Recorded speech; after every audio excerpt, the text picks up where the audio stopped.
Happy Friday, people, and welcome back to The Hard Truth. I may not have discussed it yet on this show, but my favorite sport to follow and analyze is hands down is football.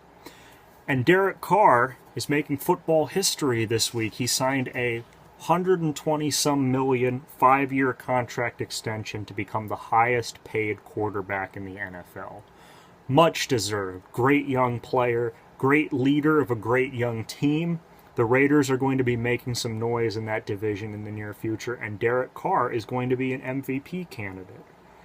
But I seem to have a different opinion to a lot of the other people I've spoken to and seen talk about, is this a good idea?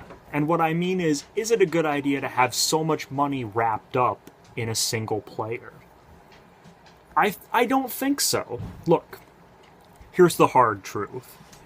If you spend $127 million on a quarterback, or even just $100 million, that's $100 million you can't spend on the rest of your roster, and that is going to make the rest of your roster suffer. You're going to have to make decisions. You're going to have to decide, am I going to keep this running back?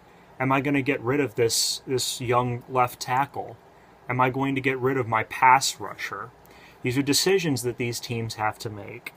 And let's face facts. The teams that have really high-paid quarterbacks are not in the playoffs every single year.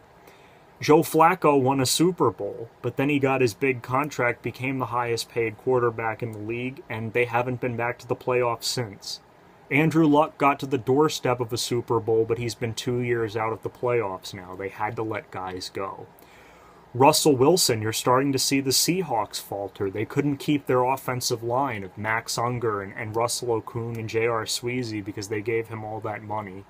And they're great players. I'm not saying they don't deserve lots of money. But what I'm saying is it's just harder to win a championship when you have so much money tied up in one guy. And I know it's a tough situation. You know, franchise quarterbacks do not grow on trees. But I look at everything. I look at Tom Brady, since he is the greatest right now, as sort of the standard bearer for the league. And Tom Brady the reason they're in the playoffs every year is Tom Brady takes pay cuts so that the rest of the roster can be just as great as he is. This is not to say that Derek Carr or the other quarterbacks I mentioned don't deserve the money. This is not to say that they're selfish for wanting so much. This is not even to say that they should not have been re-signed, because, like I said, franchise quarterbacks don't grow on trees. Just look at the Browns or the Jets or the Bills. You can't find these guys just out of thin air. You can't find these guys as easily as a wide receiver or a running back or a pass rusher.